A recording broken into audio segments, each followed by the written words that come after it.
Saúdo a amada igreja mais uma vez com a graça e a paz do nosso Senhor Jesus Cristo. Queria agradecer ao Conselho da Igreja Presbiteriana Manancial por mais um convite. É sempre muito bom estar aqui com os irmãos e não foi diferente dessa vez, graças a Deus por isso. Abramos as nossas Bíblias em Gênesis 10. Nós temos hoje, então, a última mensagem, ainda baseada no tema geral da conferência. Gênesis 10. Eu farei a leitura de todo o capítulo e essa será a porção da palavra de Deus que ouviremos pregada e aplicada aos corações nessa noite. Gênesis 10. Essa é a palavra do Senhor. São estas as gerações dos filhos de Noé, Sem, Cã e Jafé. E nasceram-lhes filhos depois do dilúvio. Os filhos de Jafé são Gomer, Magog, Madai, Javã, Tubal, Meseque e Tiras. Os filhos de Gomer são Askenaz, Rifate e Togarma. Os de Javã são Elisá, Tarsis, Quitim e Dodanim. Eles repartiram entre si as ilhas das nações nas suas terras, cada qual segundo a sua língua, segundo as suas famílias, em suas nações. Os filhos de Cã, Cush, Misraim, Put e Canaã. Os filhos de Cush, Sebá, Avilá, Sabtá, Raamá, Sabtecá, e os filhos de Raamá, Sabá e Dedã. Cush gerou a Nimrod, o qual começou a ser poderoso na terra. Foi valente caçador diante do Senhor, daí dizer-se como Nimrod, poderoso caçador diante do Senhor. O princípio de seu reino foi Babel, Ereque, Acade e Calné, na terra de Sinar. Daquela terra saiu ele para a Síria e edificou Nínive, Reobote-ir e Calá. E entre Nínive e Calá, a grande cidade de Recém. Misraim gerou a Ludim, a Anamim, a Leabim, a Naftuim, a Patrusim, a Caos-Luim, donde saíram os filisteus, e a Caftorim. Canaã gerou a Sidom, seu primogênito, e a Et, e aos Jebuseus, aos Amorreus, aos Girgazeus, aos Eveus, aos Arqueus, aos Sineus, aos Arvadeus, aos Zemareus e aos Amateus. E depois se espalharam as famílias dos cananeus. E o limite dos cananeus foi desde Sidom, indo para Gerar até Gaza, indo para Sodoma, Gomorra, Admá e Zeboim até Laça. São estes os filhos de Cã, segundo as suas famílias, segundo as suas línguas, em suas terras, em suas nações. A Sem, que foi pai de todos os filhos de Éber, e o irmão mais velho de Jafé, também lhe nasceram filhos. Os filhos de Sem são Elão, Assur, Arfaxade, Lude e Arã. Os filhos de Arã, Uz, Ul, Jeter e Mas. Arfaxade gerou a Salá, Salá gerou a Éber. A Éber nasceram 2 filhos. Um teve por nome Peleg, porquanto em seus dias se repartiu a terra, e o nome de seu irmão foi Joctã. Joctã gerou a Almodá, a Selef, a Azar-Mavé, a Gerá, a Adorão, a Uzal, a Dicla, a Obal, a Abimael, a Sabá, a Ofir, a Avilá e a Jobabe. Todos estes foram filhos de Joctã. E habitaram desde Messa, indo para Cefar, montanha do Oriente. São estes os filhos de Sem, segundo as suas famílias, segundo as suas línguas, em suas terras, em suas nações. São estas as famílias dos filhos de Noé, segundo as suas gerações, nas suas nações. E destes foram disseminadas as nações na terra, depois do dilúvio. Amém. Vamos orar. Senhor nosso Deus, quão magnífico é o teu nome em toda a terra. E aqui nós vemos, ó Deus, na tua providência, logo após o dilúvio, a expansão dos povos por meio de toda a terra. E aqui nós estamos hoje no Brasil, tendo o privilégio da salvação por causa de Jesus Cristo e de sua descendência e de sua ascendência. Obrigado, Senhor, porque podemos olhar para esse texto e perceber que, de fato, o Filho pediu a Ti as nações por herança e o Senhor as deu a Ele. O Senhor deu toda a autoridade ao Seu Filho. E por essa autoridade nós somos comandados a ir por todas as nações, levando o Teu santo evangelho e batizando todos os discípulos, em nome do Pai, do Filho e do Espírito Santo. Nos ajuda, ó Deus, nessa última mensagem dessa conferência, a compreender o que significa fazermos parte da humanidade criada pelo Senhor e o quanto ainda é necessário para nós continuarmos a missão de levar o Teu santo evangelho aos seres humanos caídos e necessitados da Tua graça e misericórdia. Continua salvando de toda língua, tribo e nação, ó Deus, para a glória do Senhor e para o cumprimento de Tuas promessas pactuais desde a antiga aliança. Em nome de Jesus Cristo, o Senhor das nações, que nós oramos. Amém. Estamos às vésperas de mais Jogos Olímpicos. As Olimpíadas esse ano acontecem mais uma vez em Paris. E quando nós pensamos em Olimpíadas, nós certamente nos lembramos do seu símbolo principal, os anéis olímpicos. E cada anel ali, com sua cor diferente, representa um continente. E se você lembra do símbolo, os anéis estão conectados. Ou seja, o espírito olímpico demonstra essa busca incessante da humanidade em alcançar a paz, a união dos povos, a unidade humana. Mas nas próprias Olimpíadas nós percebemos que não há unidade ali. O importante não é o competir, mas sim vencer e derrotar o oponente. Antes essa realidade fosse apenas limitada a jogos, que são meramente jogos, manifestações desportivas, mas nós vemos essa rivalidade ou essa tendência a querer conquistar ou derrotar outros na política externa, na política internacional. Estamos já há alguns anos experimentando a guerra entre Rússia e Ucrânia e o quanto isso abala todo o mundo. Estamos agora, recentemente, vendo mais uma vez uma crise no Oriente Médio. E essa crise cada vez aumentando mais e, recentemente, também envolvendo de forma mais ativa o próprio Irã. Temos visto algo impensável nas universidades dos Estados Unidos, onde ali manifestantes se levantam em favor da Palestina, em favor de um grupo terrorista como o Hamas, e pedindo, pelo menos indiretamente, não apenas a liberdade daquele povo, mas a destruição dos judeus. As Olimpíadas certamente não são suficientes para que essa paz mundial seja alcançada.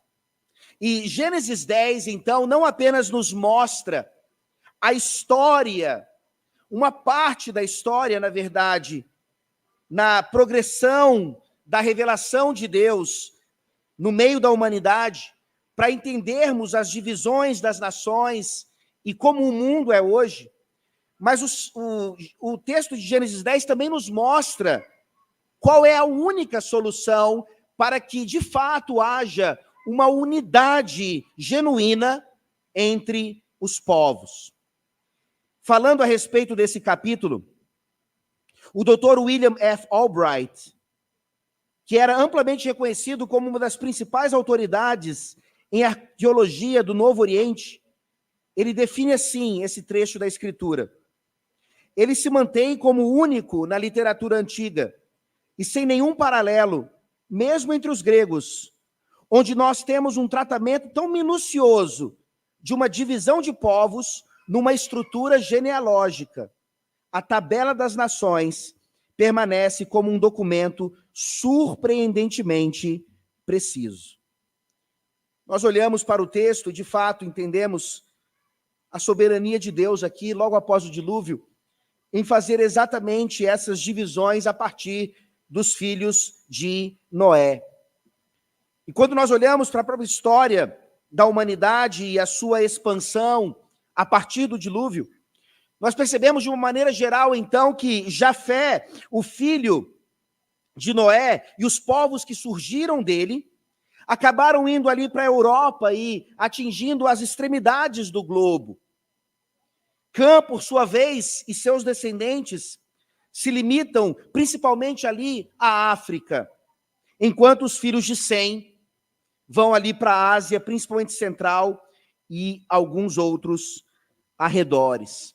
É claro que não há uma exatidão nessa informação, mas nós temos pelo menos uma ideia, então, de como na providência de Deus, como lemos inclusive em Atos dos Apóstolos, capítulo 17, Deus foi quem determinou para o homem o local de sua habitação. Não apenas para nós hoje que moramos no Brasil, mas em todos os tempos da história. E aqui nós estamos vendo aquilo que é conhecido como a Tabela das Nações. E esse texto, então, nos ensina que a humanidade, em sua unidade e diversidade, não pode ser redimida por meio de qualquer outra coisa, senão o Evangelho. A humanidade e a sua redenção dependem exclusivamente de um judeu. E esse judeu nós conhecemos bem, é o Senhor Jesus Cristo. O Senhor Jesus Cristo, um semita, é aquele que toma para si, então, um corpo e uma alma racional, não apenas para salvar homens individualmente, mas para mostrar que a antropologia bíblica diz respeito à humanidade como um todo. E como eu e você, então, nessa noite, temos sim uma responsabilidade grande em relação à própria humanidade. Nós não estamos sozinhos no globo terrestre. A Igreja do Senhor Jesus Cristo não é para ficar em guetos. A Igreja do Senhor Jesus Cristo é para, de fato, levar o nome magnífico de Deus por toda a terra. Nós veremos, então, aqui, não em tantos detalhes, porque a genealogia é extremamente detalhada de cada um dos filhos, mas pontos específicos que nos ajudam a entender informações importantes de cada descendente, de Jafé, de Cã e de Sem. E depois você pode fazer a conta. Nós temos aqui, na inspiração do Espírito Santo, exatamente 70 nações, 70 famílias enumeradas, e é um número importante, inclusive, em conexão com o final do livro de Gênesis. O último capítulo, não por acaso, vai trazer ali exatamente esse número, quando eles precisam ir para o Egito, para ali o Senhor também fazer a proteção e a preservação do povo, para depois, então, chegar à terra prometida, como povo escolhido de Deus. Assim, nós olhamos em primeiro lugar para os descendentes de Jafé. Vejamos mais uma vez aí, versículos 1 a 5. A importância de Jafé e seus descendentes dentro da tabela das nações. São estas as gerações dos filhos de Noé, Sem, Cã e Jafé. E nasceram-lhes filhos depois do dilúvio. Os filhos de Jafé são Gomer, Magog, Madai, Javã, Tubal, Meseque e Tiras. Os filhos de Gomer são Askenaz, Rifat e Togarma. Os de Javã são Elisá, Tarsis, Quitim e Dodanim. Estes repartiram entre si as ilhas das nações nas suas terras, cada qual segundo a sua língua, segundo as suas famílias, em suas nações. Jafé é tradicionalmente visto como o ancestral dos europeus, bem como algumas nações mais orientais. Portanto, jafético tem sido usado como um sinônimo da raça branca. Caucasianos se derivam em parte do pressuposto de que a tribo de Jafé desenvolveu suas características raciais no Cáucaso. Onde estão os caucasianos? Onde estão os brancos? Nós veremos já que parte do ensinamento de Gênesis 10 é para nos ensinar de fato que há apenas uma raça criada por Deus, que é a raça humana. Mesmo que essa raça manifeste, sim, uma diversidade tremenda. E como nós acabamos de ver, os jafetitas, ou os filhos de Jafé, parecem representar, então, principalmente essa raça, ou melhor, essa característica dentro da raça humana. E nós vamos perceber, então, que se eles atingiram a Europa e as extremidades da terra, é fácil entender como do Oriente Médio eles alcançaram a Europa, mas como chegaram, então, às extremidades da terra? Ora, uma das explicações bem claras, lembrando que é exatamente no dilúvio, quando a Pangeia, ela deixa de ser uma única parte seca e ela se expande em continentes, ou seja, fica muito mais difícil agora para que a humanidade realmente alcance os extremos da Terra.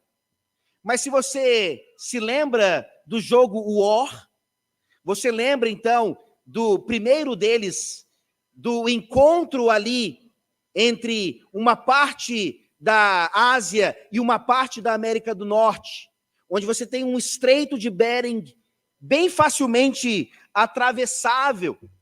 E é justamente essa a teoria que mostra o quanto houve uma migração de povos exatamente por esse caminho para chegar até o que nós conhecemos hoje como América.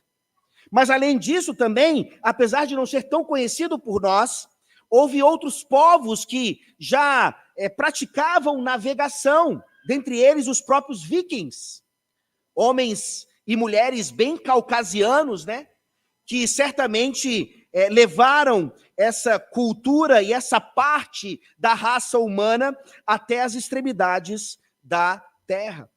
Por exemplo, nós temos a maior ilha do nosso planeta, a ilha da Groenlândia. Ela pertence exatamente à Dinamarca, um país que era onde os vikings estavam, e é uma demonstração de como o seu poder de navegação chegou a vários lugares da Terra, e isso está descrito aqui no capítulo 10, no versículo 5. Estes repartiram entre si as ilhas das nações nas suas terras, cada qual segundo a sua língua, segundo as suas famílias, em suas nações. Então nós vemos essa expansão acontecendo pelos filhos de Jafé, e, obviamente, como vimos, chegando também à Europa. Um outro nome aqui interessante a ser mencionado, no versículo 2, é o filho de Jafé chamado Gomer. Os historiadores nos mostram que aquele famoso personagem de história em quadrinhos, Asterix, ele é um descendente de Gomer. Se você se lembra das histórias de Asterix, ele representa bem os habitantes de Gália. Então, os descendentes de Gomer, eles se manifestam como habitantes de Gália, acabam fundando na Grécia a Galácia e depois na ilha britânica o país de Gales. Vejam todas essas informações, não apenas por coincidência, mas demonstrando para nós exatamente o que Gênesis 10 está aqui nos ensinando nesse sentido. Na providência do Senhor, os filhos de Jafé alcançam principalmente a Europa e as partes mais extremas da terra. E assim nós nos lembramos mais uma vez, então, outra informação que está lá em Atos 17. Por favor, abra sua Bíblia. Nós lemos esse texto em uma das nossas palestras. E aqui nós nos livramos completamente da ideia antibíblica e errada de que há várias raças. Atos 17.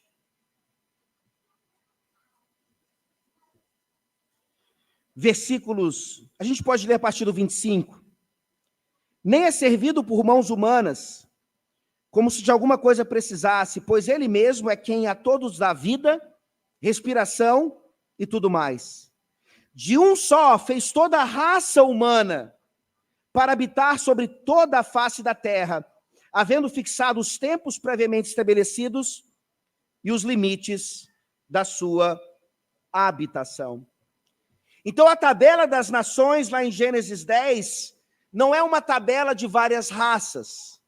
É uma tabela de uma única raça, a própria humanidade, que é dividida em etnias.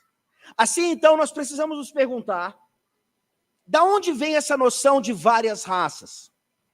Por que é que quando falamos sobre caucasianos, ou etnias diferentes daqueles que têm uma pele mais clara, um cabelo mais louro, ou olhos azuis ou verdes, se nós olharmos para o nome completo da primeira edição da obra mais famosa de Darwin, nós começamos a ter uma ideia de onde vem essa questão, esse conceito de várias raças. A obra, em 1859, era chamada ainda de Seleção Natural ou a preservação de raças favorecidas na luta pela vida. Já já nós veremos uma citação de uma outra obra de Darwin, não tão conhecida, onde ele claramente mostra uma hierarquia, que ele dizia ser, então, uma hierarquia de raças, sendo, na opinião dele, os caucasianos, ou os filhos de Jafé, a raça mais importante. Deus condena esse pensamento. E ele mostra a unidade da raça humana e a sua importância, principalmente no propósito de Jesus Cristo em vir salvar não apenas um povo ou uma etnia, mas de toda a raça humana, todo aquele que cresce e se arrependesse de seus pecados. Era intuito do Senhor, então, que as extremidades da terra fossem povoadas, para que mesmo ali, no cumprimento da grande comissão, como Jesus ensina, a igreja estivesse até os confins do mundo, para alcançar todos os eleitos. Essa é a primeira parte, então, da tabela das nações, os descendentes de Jafé. Temos uma instrução importante aqui a respeito, então, de uma única raça, mesmo dividida em várias etnias. Se nós voltarmos, então, para Gênesis 10, nós veremos agora a descrição dos descendentes de Cã. A partir do versículo 6, eu não vou ler tudo mais uma vez, do 6 ao 20, eu vou ler alguns versículos de propósito, para que nós vejamos aqui o que é que salta aos nossos olhos a partir dos descendentes de Cã. Começando no versículo 6, os filhos de Cã, Cuxi, Misraim, Put e Canaã. Versículo 8, Cuxi gerou a Nimrod, o qual começou a ser poderoso na terra. Versículo 10, o princípio de seu reino foi Babel, Ereque, Acade e Calné, na terra de Sinar. Daquela terra saiu ele para a Síria e edificou Nínive, Reobote-ir e Calá, e entre Nínive e Calá, a grande cidade de Recém.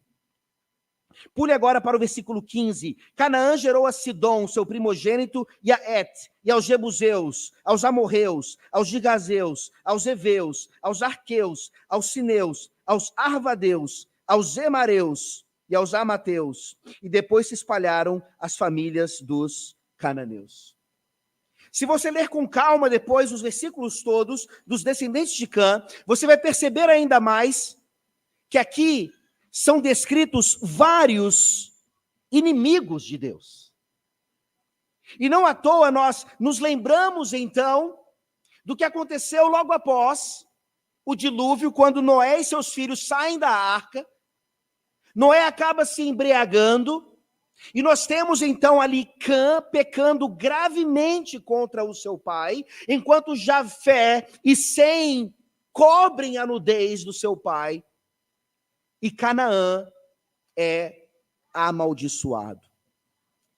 Nós vemos então na descendência de Cã parte dessa maldição, no sentido de esses homens, esses seres humanos, acabarem sendo, então, em grande parte, inimigos do Senhor. E o principal inimigo é descrito aqui de maneira, inclusive, bem direta, Nimrod. Ele é um descendente de Cush. Cush, mais tarde, nós aprendemos ser a Etiópia. E nós vamos ver nos Salmos e em outros textos das Escrituras Sagradas exatamente o quanto esses povos se levantaram contra o Senhor. Se você olhar no versículo 14, eu não li anteriormente, mas aqui no versículo 14, fala sobre Casluim, de onde saíram os filisteus. Mais uma vez, parece claro para nós aqui exatamente o tamanho da inimizade dos descendentes de Cã para com o Senhor. Nimrod, não por acaso, foi aquele que fundou Babel, Nínive, a Síria.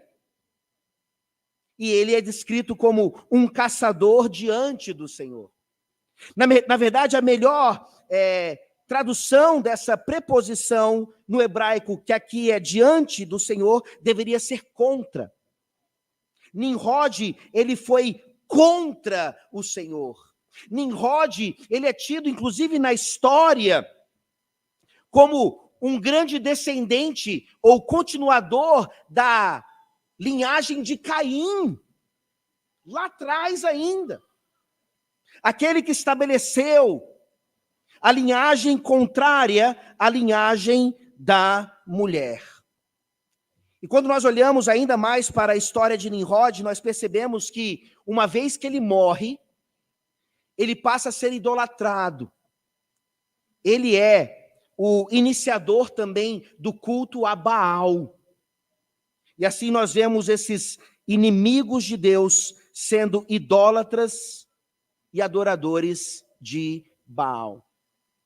Sem dúvida alguma, parte da maldição está nisso tudo. E nós olhamos para a providência do Senhor e nós trememos de medo diante de todas essas informações a respeito dos filhos de Cã. O problema é que muitas interpretações erradas procedem disso. Daí, mais uma vez, a importância de nós entendermos a teologia bíblica e o que Deus está aqui fazendo, e tomarmos cuidado com as implicações que não procedem necessariamente do texto bíblico.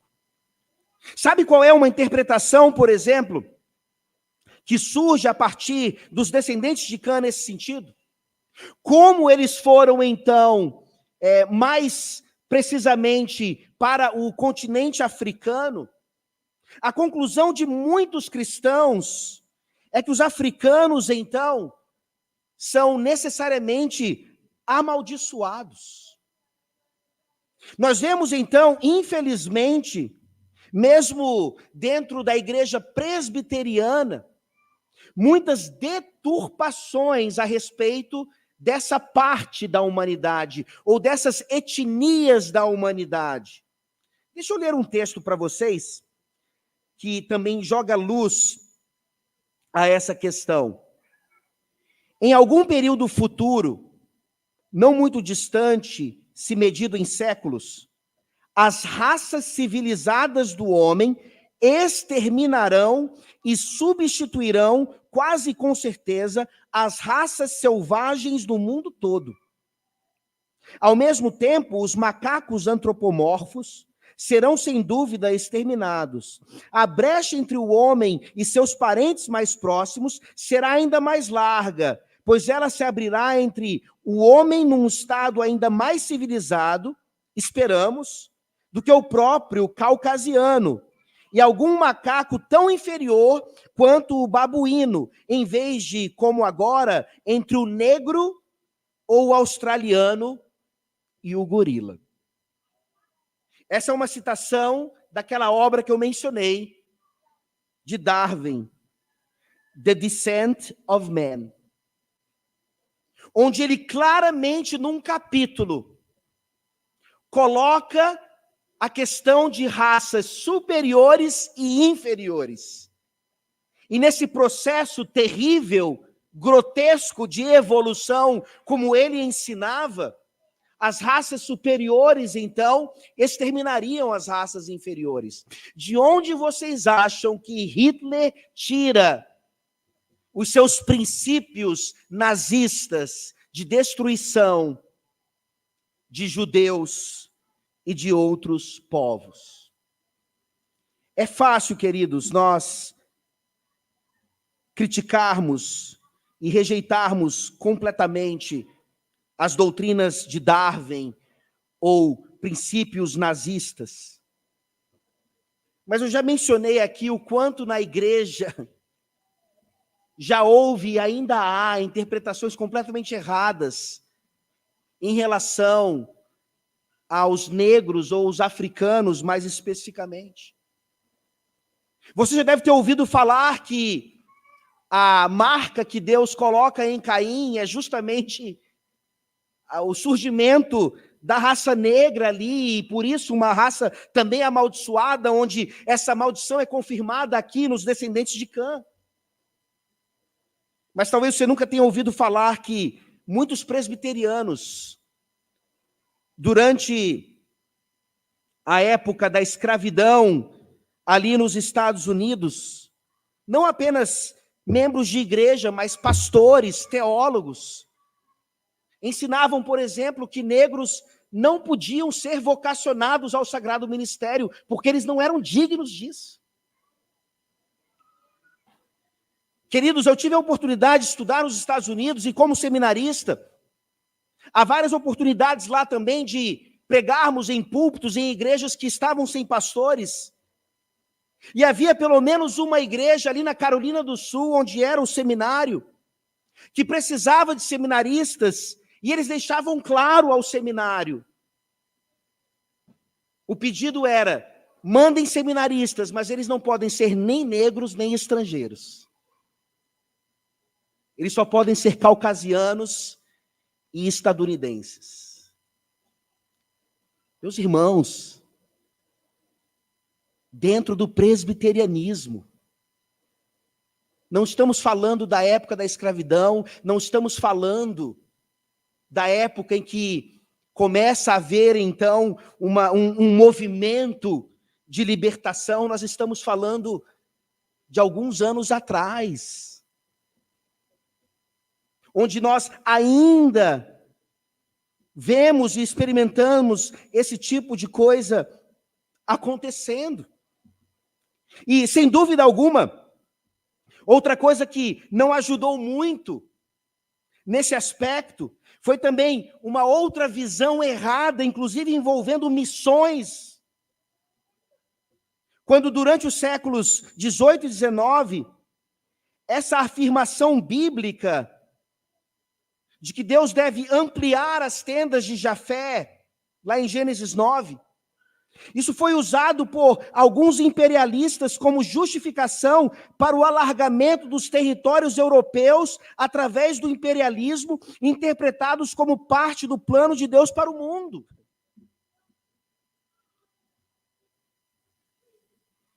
Nós não fazemos missões para exportar culturas específicas. Nós fazemos missões para exportar ou para garantir que o mundo inteiro seja, na verdade, dominado por uma cultura dos céus. Não americana, não brasileira, não africana, não europeia, mas sim do próprio trono de Deus. E nós olhamos para esse tipo de informação e nós percebemos, então, um movimento que também não flui das Escrituras, tentando fazer a reparação histórica. Tentando se livrar, então, desse imperialismo americano ou europeu ou caucasiano. E nós vemos, então, imposições terríveis ou politicamente corretas, como não mais falamos sobre negros ou pretos, mas precisamos falar afrodescendentes. E talvez a coisa mais terrível no nosso meio hoje seja essa ignorância do sistema de cotas. Como se fosse uma solução, de fato, para trazer aquilo que eles pensam ser essa tal reparação histórica. Quando, na verdade, nós olhamos para essas reações antibíblicas ou meramente humanas e não divinas, e o próprio sistema de cotas se apresenta como um racismo ao contrário. E nós vemos, então, negros hoje levantando bandeiras de que vidas negras também importam, como se outras não importassem. Ou um orgulho de ser negro, ou de ser isso, ou de ser aquilo. Não é assim que o Evangelho traz qualquer reparação que precise acontecer, que é a mais importante, a redenção do próprio ser humano.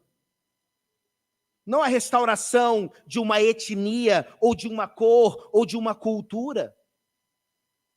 Mas aquilo que Deus estabeleceu desde o princípio. A salvação de todos aqueles, independentemente da cor de sua pele ou de sua ascendência. Ao mesmo tempo, queridos, nós precisamos tomar cuidado, porque não só temos vários pensamentos ignorantes a respeito de tudo isso, mas nós precisamos entender como reagimos a várias questões que também não dizem respeito apenas ao politicamente correto. Uma coisa bem simples, que nos confronta muitas vezes, são as piadas racistas. Como é que nós reagimos às piadas racistas? É só uma questão de humor negro ou um humor indevido?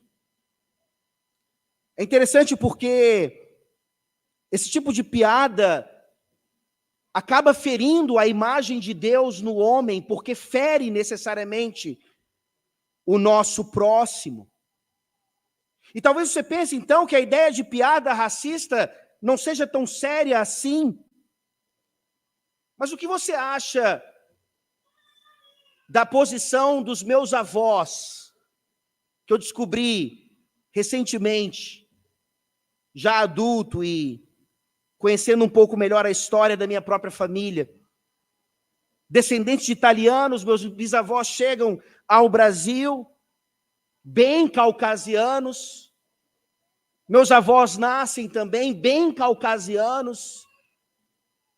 E depois eu vou descobrindo, então, que meus avós não permitiam que os meus tios se casassem com pessoas negras, porque eles admitiam claramente que eram racistas. Consideravam uma pessoa assim como alguém inferior. O quanto disso está presente no meio da igreja? Vocês sabem que na igreja, no meio de sua membresia, é capaz de uma família permitir que um filho se case em julgo desigual, mas não se case com alguém considerado inferior ou não tão digno assim em termos raciais. O pecado do homem parece não ter limites, tanto na nossa mente quanto nas próprias atitudes, na maneira como nós lidamos com todas essas questões, e graças a Deus, então, pelas escrituras sagradas que nos confrontam e nos ajudam a entender, de fato, o que o Evangelho faz em favor da humanidade, em favor da nossa raça. E os descendentes de Sem, a próxima parte do texto aqui, nos mostra, então, a nossa esperança final. Se os descendentes de Cã apresentam para nós, então, o tamanho da nossa depravação nesse sentido, vejamos agora aqui em Sem, a partir do versículo 21 de Gênesis 10, a nossa esperança. A Sem, que foi pai de todos os filhos de Éber, e irmão mais velho de Jafé, também lhe nasceram filhos. Os filhos de Sem são Elão, Assur, Arfaxade, Lud e Arã. Os filhos de Arã, Uz, Ul, Jeter e Mas. Arfaxade gerou a Salá, Salá gerou a Éber nasceram 2 filhos, um teve por nome Peleg, porquanto em seus dias se repartiu a terra. E o nome de seu irmão foi Joctã. Joctã gerou a Almodá, a Selef, a Azarmavé, a Gerá, a Adorão, a Uzal, a Dicla, a Obal, a Abimael, a Sabá, a Ofir, a Avilá e a Jobabe. Todos estes foram filhos de Joctã. E habitaram desde Messa, indo para Cefar, montanha do Oriente. São estes os filhos de Sem, segundo as suas famílias, segundo as suas línguas, em suas terras, em suas nações. São estas as famílias dos filhos de Noé, segundo as suas gerações, nas suas nações, e destes foram disseminadas as nações na terra, depois do dilúvio. Quando voltamos para Gênesis 9, nós percebemos ali não apenas a expansão das tendas de Jafé, na verdade, a bênção de Jafé nas tendas de Sem e a maldição de Canaã.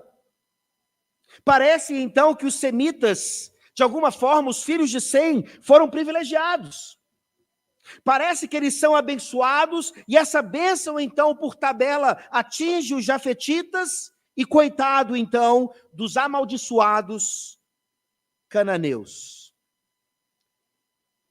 Uma coisa que isso também nos ensina é o quanto a política externa também está mal orientada em relação aos semitas mais famosos hoje, ou mais populares, que são os próprios judeus. Já falamos aqui do nazismo e do quanto ele se levantou contra os próprios judeus, e o quanto hoje nós vemos a repetição de ataques de inimigos em relação àquele povo. Mas nós não podemos nos render a essa falsa interpretação que muitos na igreja ainda têm, de que os judeus são o povo de Deus. Só isso em si já daria um outro sermão, uma outra conferência. Mas nós precisamos notar não apenas o que está acontecendo no mundo hoje, mas na própria necessidade daquele povo específico e desses descendentes de Sem, de serem salvos também pela graça mediante a fé. E não por serem descendentes do mais famoso, que é Abraão, que nem chegou ainda aqui na história de Gênesis. Será então que pela bênção dos semitas, que atinge inclusive os jafetitas, podemos concluir que eles são salvos? Não necessariamente. A bênção não era a salvação por meio de descendência ou ascendência. Basta nós olharmos para um descendente sem aqui, Arfaxade, no versículo 22. Arfaxade, na verdade, dá origem aos caldeus. E nós conhecemos bem quem os caldeus foram na história da redenção. Eram também inimigos de Deus, mas não necessariamente descendentes de Cã. E se olharmos para a própria história de Jesus Cristo, quem foram seus principais inimigos naquele momento, senão os fariseus, os saduceus, os escribas, todos por sangue semitas.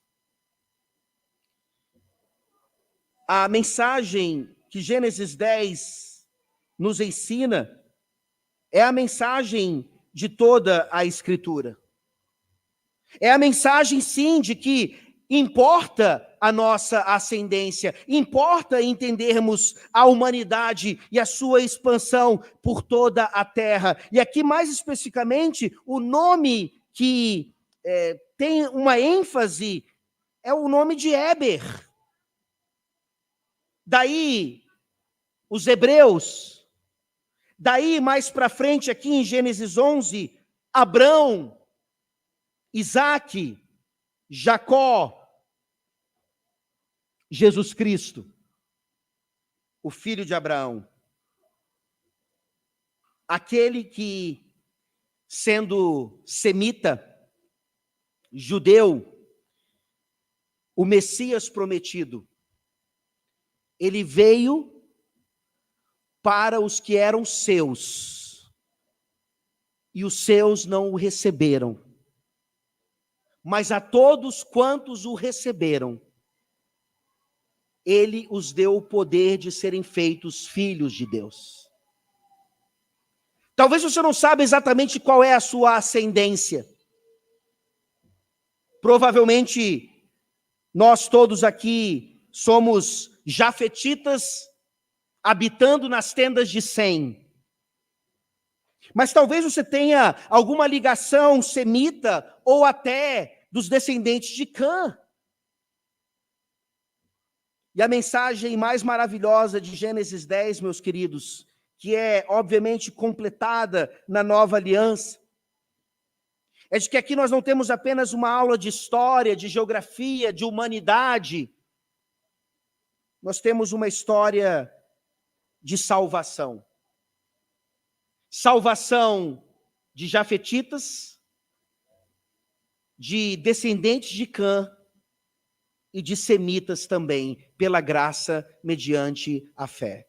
Abra sua Bíblia em Atos capítulo 8. E perceba essa sequência maravilhosa. Atos 8. Nós vimos ali em Gênesis 10 como Cush é o próprio gerador de Nimrod, e Cush é depois conhecido como a Etiópia. E quem é salvo em Atos capítulo 8 a partir do 26, um anjo do Senhor falou a Filipe dizendo: dispõe-te, vai para o lado do sul, no caminho que desce de Jerusalém a Gaza. Este se acha deserto. Ele se levantou e foi. Eis que um etíope, eunuco, alto oficial de Candace, rainha dos etíopes, o qual era superintendente de todo o seu tesouro, que viera adorar em Jerusalém, estava de volta e assentado no seu carro, vinha lendo o profeta Isaías. Um etíope, descendente de Cush, descendente de Cã, amaldiçoado, ele é salvo pela graça mediante a fé. Atos capítulo 9, meus irmãos. Quem é que é salvo aqui? Senão o próprio Saulo. Vejam a história mais uma vez a partir do versículo 10. Ora, havia em Damasco um discípulo chamado Ananias. Disse-lhe o Senhor numa visão, Ananias, ao que respondeu, eis-me aqui, Senhor. Então o Senhor lhe ordenou, dispõe-te, vai à rua que se chama Direita, e na casa de Judas procura por Saulo, apelidado de Tarso, pois ele está orando. E viu entrar um homem chamado Ananias e impor-lhe as mãos para que recuperasse a vista. Ananias, porém, respondeu, Senhor, de muitos tenho ouvido a respeito desse homem, quantos males tem feito aos teus santos em Jerusalém. E para aqui trouxe autorização dos principais sacerdotes para prender a todos os que invocam o teu nome. Mas o Senhor lhe disse, vai, porque este é para mim um instrumento escolhido para levar o meu nome perante os gentios e reis, bem como perante os filhos de Israel. Um semita. Como ele mesmo disse, semita dos semitas, inimigo de Deus, perseguidor da igreja, salvo pela graça mediante a fé. E em Atos 10, queridos, se um descendente de Cã é salvo, um descendente de Sem é salvo, obviamente um descendente de Jafé também é salvo. Atos 10, a partir do versículo 1, morava em Cesareia um homem de nome Cornélio, centurião da corte chamada Italiana. Um centurião italiano, caucasiano, é salvo pela graça mediante a fé. Não são as Olimpíadas que vão trazer a paz mundial. Não são as tentativas da ONU ou da OTAN ou de qualquer outra instituição corrupta e meramente humana que vão oferecer esperança de paz à humanidade caída. A nossa esperança está apenas no sangue daquele semita que veio para os seus, mas os seus não o receberam. E quando olhamos para Paulo, um semita convertido pela graça mediante a fé, nós vemos uma realidade maravilhosa quando ele escreve aos Gálatas. Por favor, abra sua Bíblia em Gálatas capítulo 3. Os descendentes de Asterix. Gálatas 3, versículos 26 a 29. E percebam se essa é a realidade da nossa igreja hoje. Gálatas 3, 26 a 29. Pois todos vós sois filhos de Deus, mediante a fé em Cristo Jesus. Porque todos quantos fostes batizados em Cristo, de Cristo vos revestistes. Dessarte não pode haver judeu nem grego, nem escravo nem liberto, nem homem nem mulher, porque todos vós sois um em Cristo Jesus. E se sois de Cristo, também sois descendentes de Abraão e herdeiros segundo a promessa. Essa é a nova humanidade em Cristo Jesus. Uma única raça, de fato, salva pela graça, mediante a fé. Vamos orar. Deus glorioso, obrigado pela tua palavra e pela compreensão que o Senhor nos dá de um texto como Gênesis 10, que parece meramente histórico, descritivo de um fato que aconteceu, todos aqueles descendentes que vieram dos filhos de Noé após o dilúvio, quando não havia mais humanidade, apenas eles, e dali, ó Deus, todos nós viemos. E principalmente veio também Jesus Cristo, o teu Filho unigênito eterno, que se fez carne para salvar os filhos de Sem, de Jafé e de Cã. Ó Deus, usa poderosamente essa igreja local para continuar oferecendo o evangelho poderoso a todos aqueles que ainda buscam reparação histórica ou qualquer outra coisa que somente Jesus Cristo pode oferecer. A paz contigo e a vida eterna. Tende misericórdia de nós e abençoa a raça humana. Em nome de Jesus. Amém.